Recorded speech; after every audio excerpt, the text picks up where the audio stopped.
Pasuk says, we're giving the Shir Nishmas Imi Marosi Tomarizel Pas Mordechai Tzvi, Nishmas Avimori Aram Ben Yisachar, and Nishmas Achi Hayakar, Avi Yehuda Ben Aaron.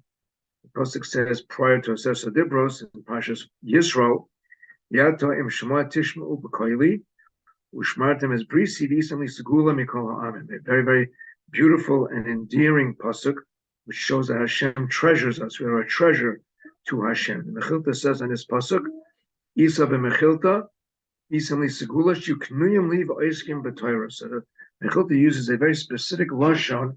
It's a more of a mamonis lashon, knuyim, that you have to be kohen to Kodesh Baruch Hu and oiskim b'Torah.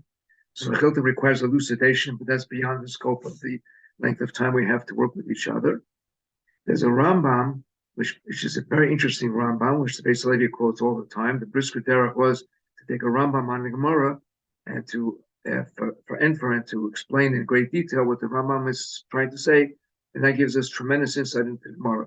The Rambam brings down that if a person is machayev himself for a chiyuv which has no boundaries, that chiyuv is not chal. So, for example, if the Rambam says a person takes masavin, if it's a neder, he says, "I will do whatever Reuven tells me to do." There's no chiyuv on himself whatsoever. So the kasha remains. No, it's a stark kasha.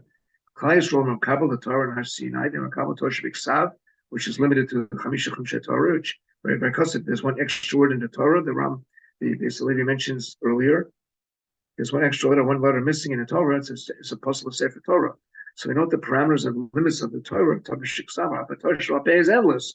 Every generation has more and more and more Torah Shabbat.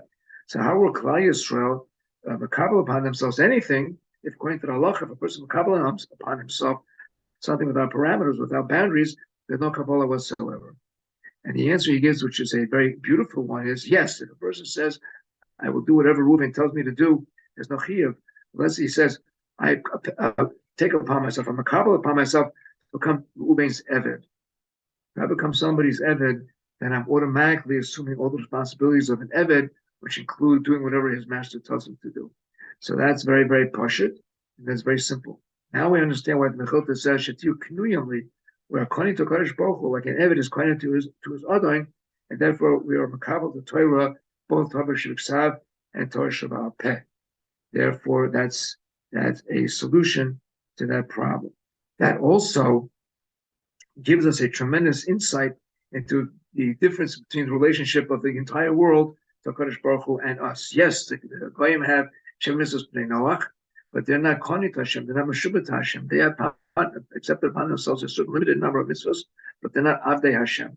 We, on the other hand, are much higher, much bigger. We're Avdei Hashem. We are Konit Kodesh Baruch Hu, and in that schus, may we be able to be Mekayim all the mitzvahs. May we be able to be fulfilling our job, our task, to be a real Eved Hashem, and that, of course, was the label given to Moshe Rabbeinu, Eved Hashem. So we can all aspire to that, to be given that very, very highly, very, very prestigious title of Eved Hashem. Have a wonderful week.